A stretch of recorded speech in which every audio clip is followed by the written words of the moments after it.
Hey guys, and welcome to the Surge Growth Partner Podcast, a podcast where we interview top-level executives inside leading and growing companies inside the IT space. Excited to have our guest today, Tony UV. We'll be diving into his story, what his company Versprite specializes in, and some engaging insights into the cybersecurity industry. So go ahead and kick it off to you, Tony. If you could just please introduce yourself, tell a quick snippet of your story and your background prior to working at Versprite.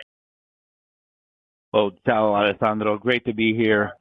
Great to be an attendee here at the podcast. So my name is Tony UV.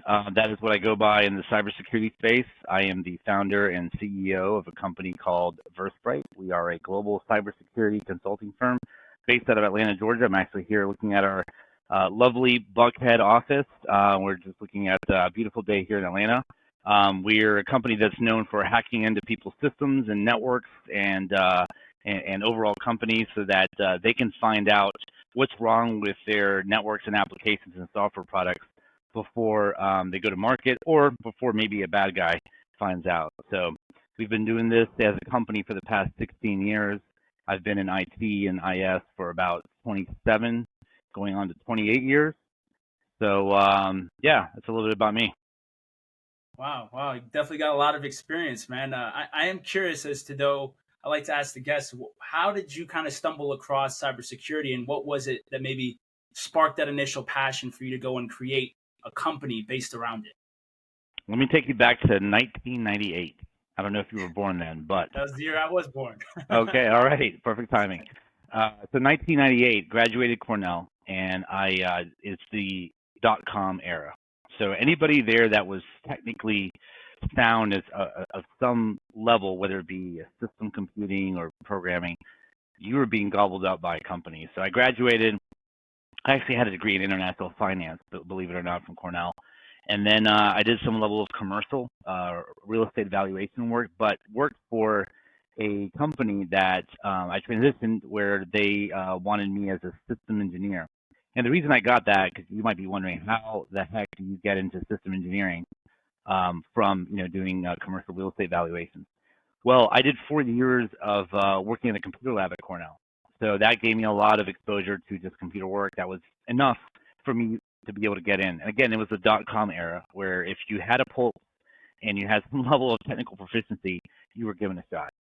So that began my IT career.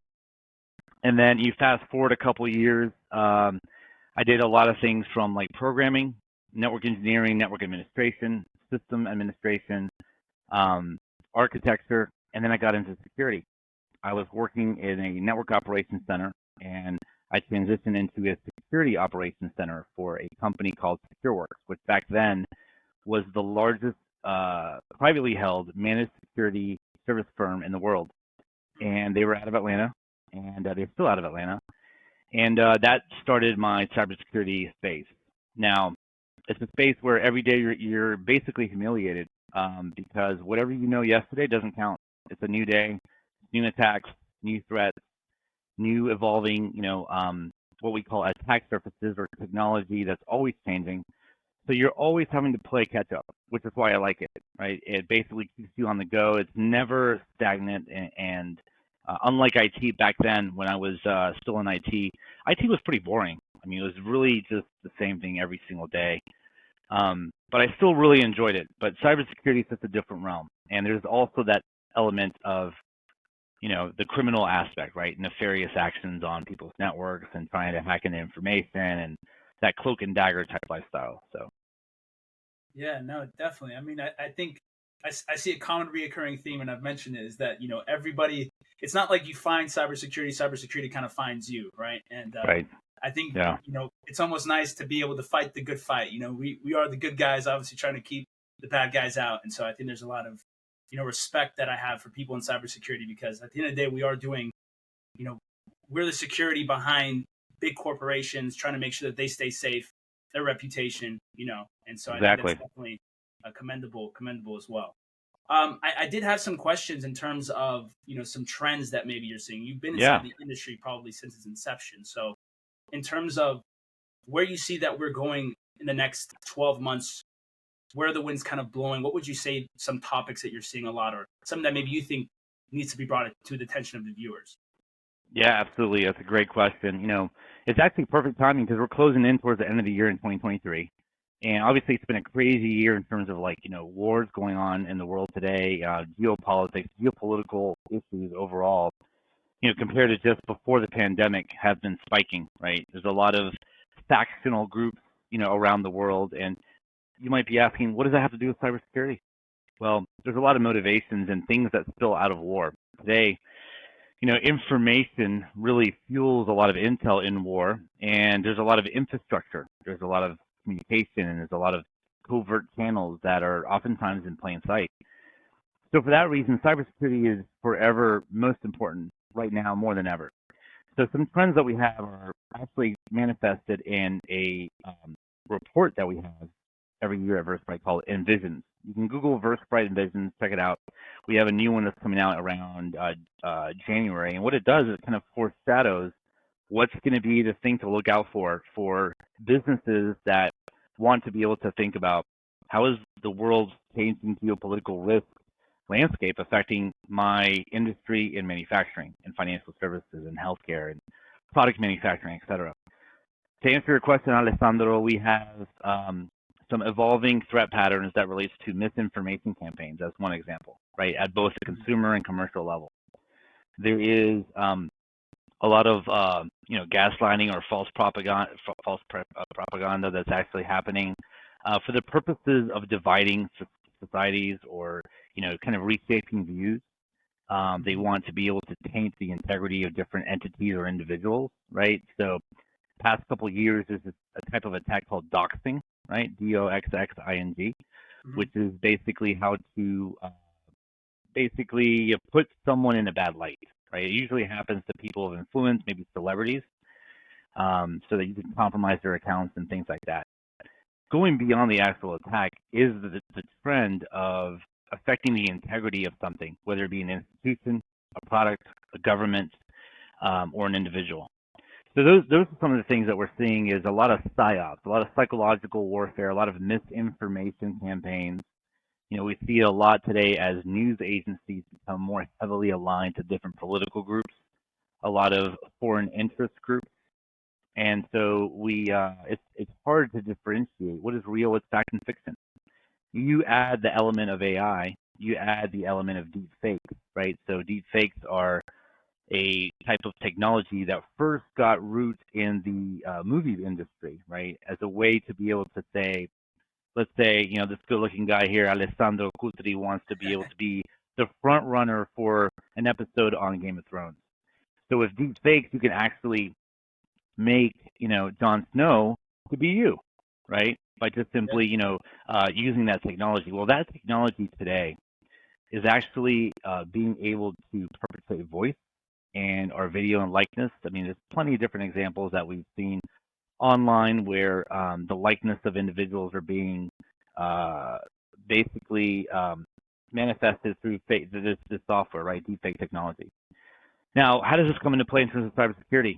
Well, you might have a siblings, parents, grandparents that are might receive a phone call from you, but it's not you, right? Just like we do in email, we have like phishing campaigns where someone's claiming to be maybe a friend or maybe a credit card entity. Now it's even worse, right? With deepfake technology, you actually have the ability to imitate the likeness.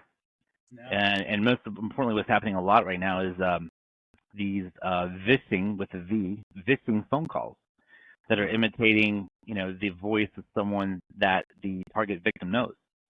So it's really easy to be able to do this. You don't have to be a sophisticated hacker to be able to, do this. I mean, any average high school kid with internet, Google, and some time on their hands could be pretty effective and pretty damaging in terms of entering into a life of cybercrime.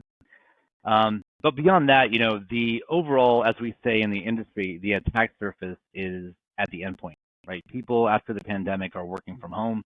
They got cell phones, they got laptops. This is where the war zone, this is ground zero, right? This is where things are happening. So browser-based attacks. You have type squatting that's, has always been an issue where like malicious domains out there, You have malvertising, which is malicious ads being served on reputable sites. It's a whole list of things, but the war zone is on the endpoint, right? It's a lot of applications that are being attacked, and this is what we focus on as a company at Versprite, is helping businesses, both small, medium, and large. We've been around since, again, 2007, 400 plus clients, 92% client retention rate, and basically any industry that you can imagine serve, where they're relying on us to be able to kind of show them what's how their baby's ugly, right? How their network is maybe misconfigured, how their applications are insecure, and things like that.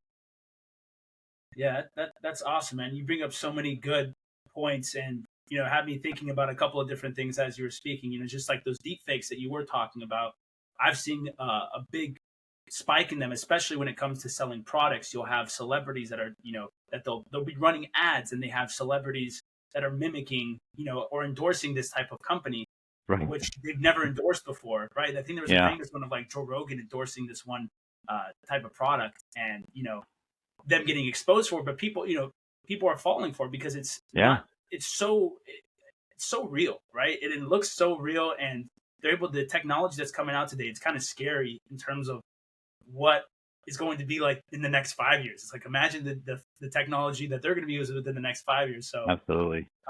But yeah, you bring up a lot of good points, and you did touch on a little bit about your company, and this was a good transition that I did want to take as well now. Yeah. And I wanted to ask you kind of what your primary service offering is at Versprite, and where is it that maybe you see your clients get the most value from your services? Yeah, it's a good question, because we do a lot of different things, but I would say our main differentiator is being known for a service called threat modeling. And so I wrote a book in 2015 called Risk-Centric Threat Modeling. It was actually endorsed by the cybersecurity czar at the White House, former Howard Schmidt. And basically, it sounds like a fancy term, but all it is a model of threats.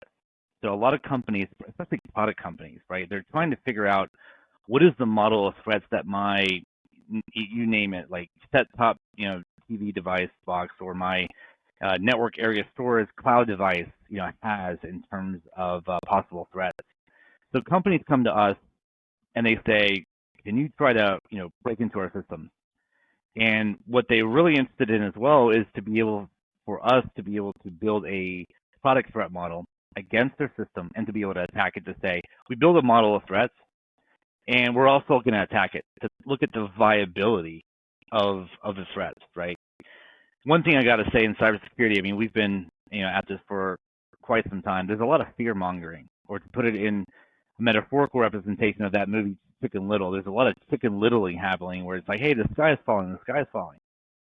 And this is why most cybersecurity professionals aren't really too popular around Christmas time or any type of like social event, to be honest, because like they're always like the Debbie Downer, right? If you think about that SNL skit, just bringing bad news. But what we want to do, one of the things that we always talk about at Versprite, is risk, right? What are the things that matter? What are the things that are likely to happen? So take, for example, you and I on a personal level, Alessandro, like, I live in Atlanta, Georgia, and you live somewhere else in the country, right? And so how you protect your home might be different from how I protect, my home, based upon what our, natural, innate, instinctive reactions are to news, what's happening around us, and stuff like that. You might have a German Shepherd. I might have, two, 12 gauge shotguns and a moat around my house, as an example, right? It just varies, and organizations need to be able to think about, when they are releasing a product or a website or a crypto wallet, whatever it is, into an app store or a marketplace, who's the adversary, right? What are their capabilities? What is the likelihood of them abusing my product, and things like that? So a lot of companies come to us in short, asking us to, hey, can you show us where we're wrong, where we're insecure at? And that's what we're really known for, is a lot of exploitation services and things like that. Gotcha. Now, I did have a question, and I'm curious as to how similar a pen test is. Is pen testing kind of in the realm of what you're talking about, and is that the core of what you're just explaining to me right now? Absolutely, yeah. So pen test, short for penetration testing, or adversarial security testing, is really meant to emulate or imitate, cyber criminals that are attacking anything, name a website, a mobile client app, et cetera. So we do, and we have done over the years, pen testing. Now we do pen testing as a service. One of the things that's really different with Versprite is that we are becoming more and more integrated. After the past year in 2023, it's been a weird financial year because there's a lot of questions on where the economy is going. There's been a lot of layoffs in the news, right? Mm-hmm. So what we've done is to be able to be more integrated with our customers to lower the overall unit cost of things like pen testing. So pen testing, the price for a pen test, for an application pen test for a Fortune 500 organization may range from $25,000 to $125,000. It just depends on the scope.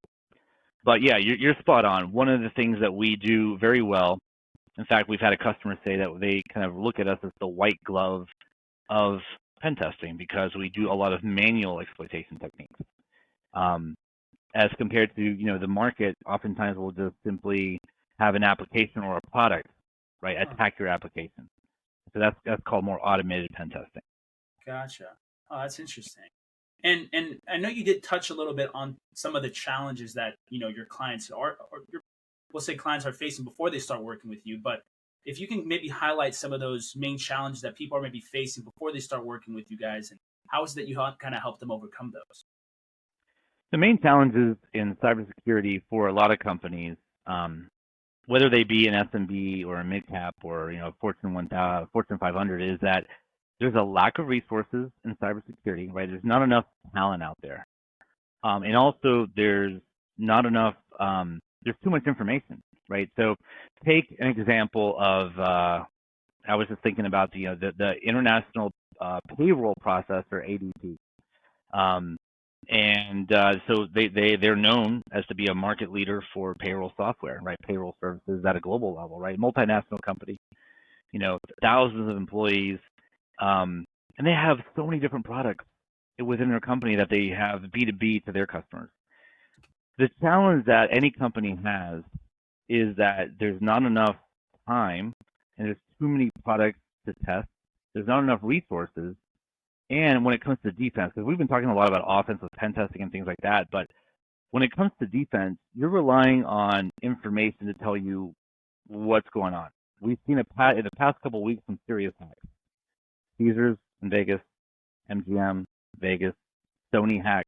You got Clorox hack, Okta hack. I mean, it's like every day there's like a hack du jour, right? Yeah. And so the challenge is that the attackers, are working together very sophisticatedly, and the defenders are very few, and they're kind of like a dog, just looking after a bunch of running squirrels, right? There's too much stuff going on. So for that reason, one of the key things that's super important, especially for those that are out there trying to understand how is this going to change. It's being able to go after the things that matter, right? So context.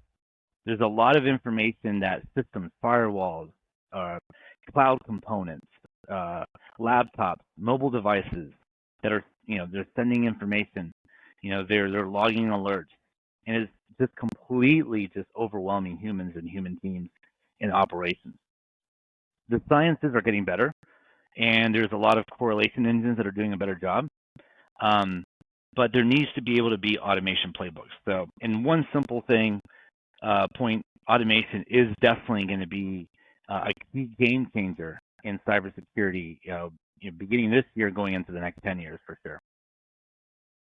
Yeah, man, that's awesome. And I think you definitely explained those points really well. And I kind of wanted to segment or segue into another topic on kind of not just the challenges that, obviously clients are facing, but I think some people obviously are curious as, what it is like kind of being a founder of a cybersecurity company. And if you can maybe touch on some of the challenges that you face, obviously in running your business and be willing to share those with the audience. Absolutely. Yeah. As an entrepreneur, a founder going back to 2007, which for those that might recall was in, a recessionary time in the United States, which is a great time to always start a business, right? But all the adages that you see with like motivational videos and TED Talks or whatever, they're all true. I mean, as an entrepreneur, it's a very lonely road. There might be, you might have friends and family members that don't believe in your mission and what you have, your vision and all that stuff, and they want you to, they don't want to be by your side as you fail and then, have a cardboard sign on the street and things like that. But I think some of the challenges as an early, founder is to be able to first of all, have the courage to be able to stand on your own 2 feet and try to execute, right, against all odds. Now, it's a fine line between execution and having some level of progress and, insanity where you're repeatedly failing. And as an entrepreneur, there's always going to be failures. And I've had definitely my failures along the way with Versprite, right? Mm-hmm. The key thing is to be able to listen to those failures and pivot. And I think as a good entrepreneur, you want to be able to see where do you need to change.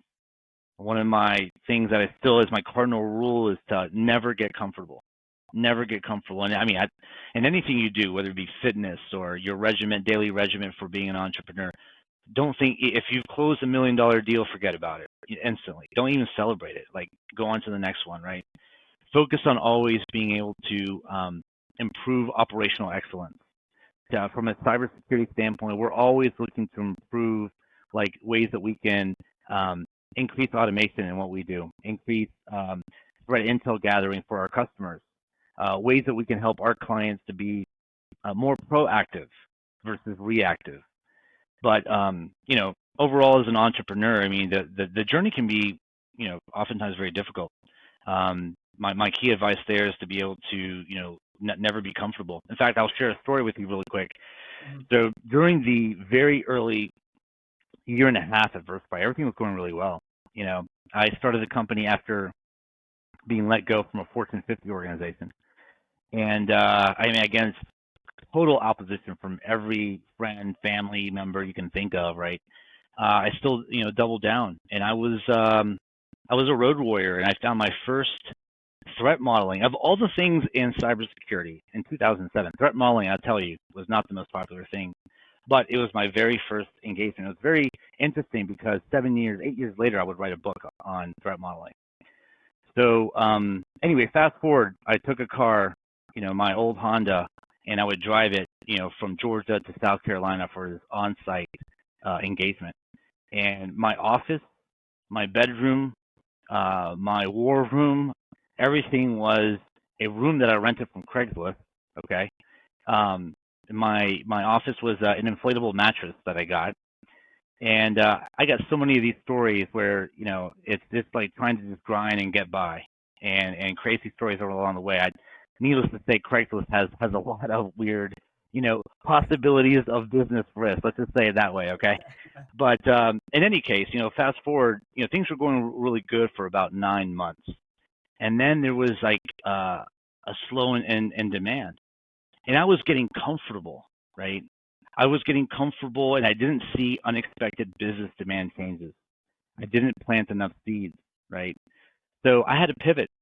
And, the lesson learned there for me is I would never, ever, get comfortable when it comes to, business development, sales development. You always have to keep planning because you never know when your top customer is going to be able to pull the rug from underneath you because there's a change in leadership. There's an organizational, structure change and things like that, or there's a change in budget. So always stay on your toes and never get comfortable is the top recommendation I can give for other entrepreneurs and founders. That's amazing advice, man. And I think that, it's so simple advice, but it can be applied at scale because that's what's needed to really, be able to start a business and to be able to continue to grow that business, right? Because like you said, you can have success. Everyone can have success within the first, year or two, but as soon as you kind of, you're fat, you get fat in business. I call it. You get fat, you just get, right. You get comfortable, and you're like, you don't want to continue to grow. But as soon as you switch that mindset and you have that, where it's like, I don't want to be complacent. I'm always going to keep the pipeline full. I'm always going to, trying to prospect, always trying to, grow the business. I think that that's the most important lesson that I've learned in business as well. Is just to not be complacent, right? And absolutely, I think that is why some businesses win and why some businesses fail, because I think some businesses, once they get a taste of success, is they stop, right? They stop doing the things that got them there, and Right. they're just coasting, right? And I think in business is a ruthless game, right? And you have to always be innovating and doing something new and continuing to push the boundaries. So great point as well. I wanted to ask you, in terms of the sales and marketing aspect of your hmm business, what were some of the challenges that you maybe faced and or maybe still facing, and maybe some solutions that you found to be really helpful inside your journey? Yeah. So if you're familiar with the SWOT diagram in business, which is basically an acronym for strengths, weaknesses, opportunities, and threats. And for those out there that are, might be familiar, it looks like basically like, a graph, right? And, a lot of those weaknesses that we started out with 16 years ago, we still have today. And yeah, as it relates to finding the right messaging, right? So Versprite is a very symbolic name for true-spirited.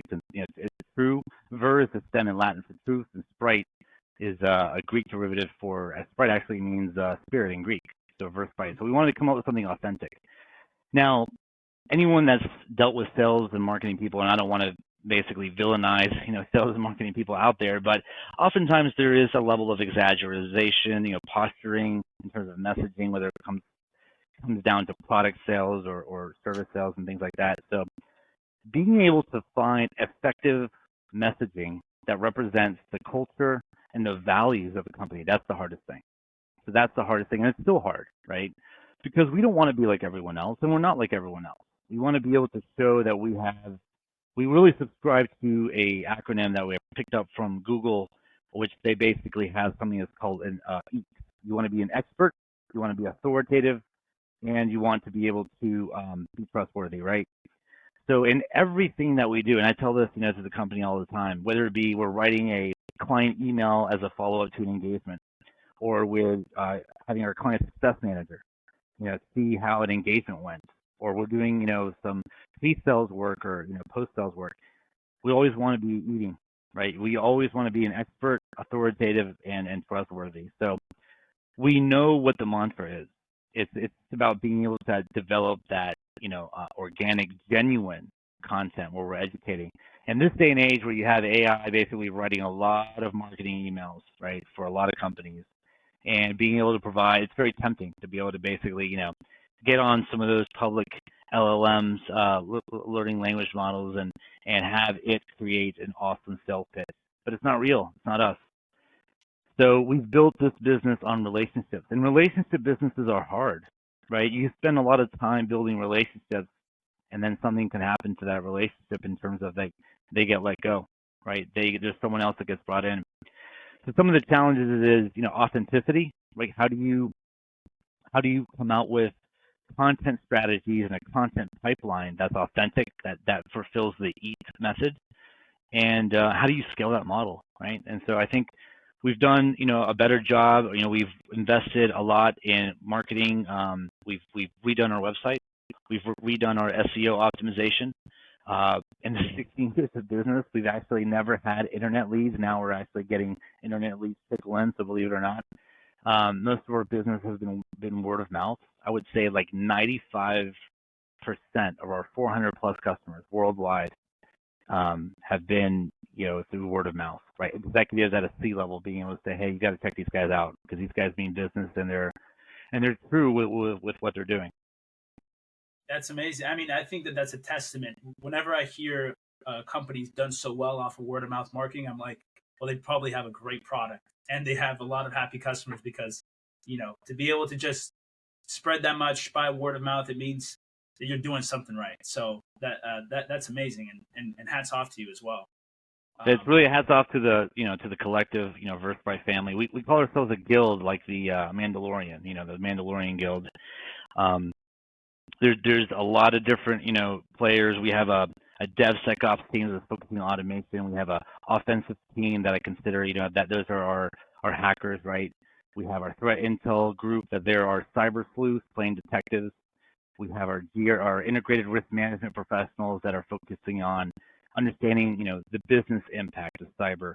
And then we have a research team. So, collectively, over the years, we've really built a great international culture because we have people in Argentina, Romania, Spain, Costa Rica, Panama, Turkey, Greece, India. I mean, it's been awesome to build, from a team of one, which is me, to now, we're, a team of close to 70 people worldwide that is out there really passionate about cybersecurity and trying to help our customers. That's amazing, man. And I'm curious as to, I don't like to ask like 5-year plans, but what is the next 12 months look for you? Are you guys doing anything? Is anything on the horizon for you guys, or what are you maybe pushing towards as a company? So as a cybersecurity consulting firm, we've been focusing on managed services for the past couple of years. So traditional consulting is a start and stop. Now we've been doing a lot more integrated managed services where we are responsible for the day-to-day operations of some facet of our client's cybersecurity program. What we have coming up that's net new right now, just a couple of months away, is we're actually diving into product. So a lot of people have been asking, hey, Tony, you're the author of Pasta, which is, as a fellow Italian over here, you know about pasta, how delicious of a food that is. Oh, yeah. But PASTA is an acronym that represents the methodology, right? It's an acronym that me and my co-author, who's 100% Italian, Marco Morana, from Northern Italy, he basically he's an SVP for a major financial institution worldwide, and we co-authored the process for attack simulation and threat analysis. So Versprite in the next couple of weeks is going to be releasing our first product called Fork, because you can't eat pasta without a fork, right? So it's the first threat application threat modeling platform, SaaS-based, that is going to allow you to do the full pasta methodology online and do threat model your application. So we're really excited about that. That's awesome, man. I'm excited for that. I'm excited to see how that goes, and wish you the best of luck in that. I did want to leave the viewers with maybe one more nugget of wisdom. You've been dropping out a lot of them. So if there's anything else that you think that you wanted to maybe, leave with the audience, I always like to say, what is the most important thing that you've learned in your career?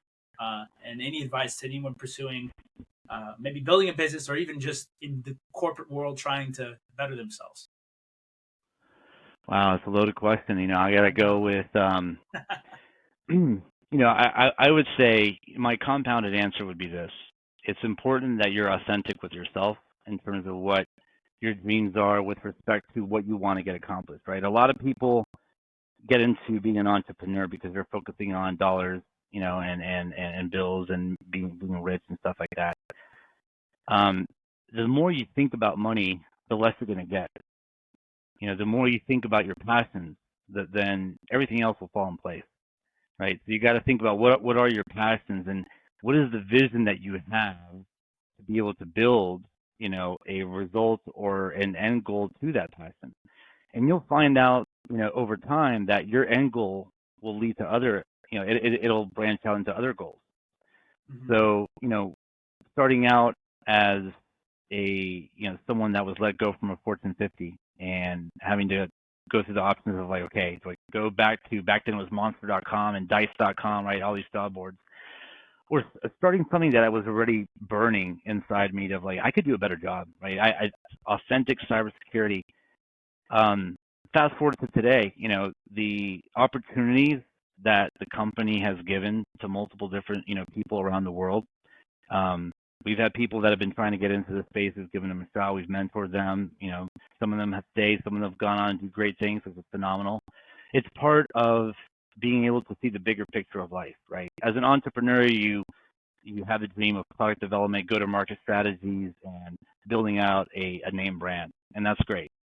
But soon you'll see that there's something more beyond that, right? There's a whole horizon of things and opportunities that you'll find out about yourself, right? About giving back to others, and about truly being service oriented. So as you and others might consider embarking on the entrepreneurship path, it's not an easy path, but nothing that is good in life actually comes easy. So it's important to be able to just saddle up and get ready to be bucked off the horse multiple different times, but it's worth it. So in the last parting thing there is if you if you take the journey of, an entrepreneur and you're by yourself, like some people partner up and there's a team of two, that partner together, which is always, I would think, a recommendation, to be honest.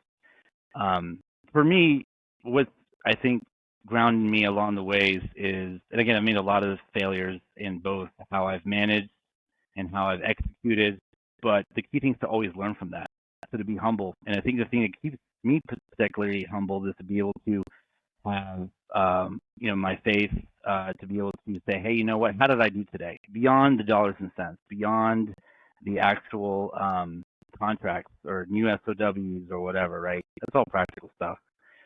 Again, you're going to see new horizons that pop off when you execute and you reach new levels of success. But find something that basically elevates you. And, for me, it's super important. That was the faith journey for sure. That's, I think, made me and continues to make me a better entrepreneur, because I'm not done yet. I got actually 4 companies, and Versprite's my primary one.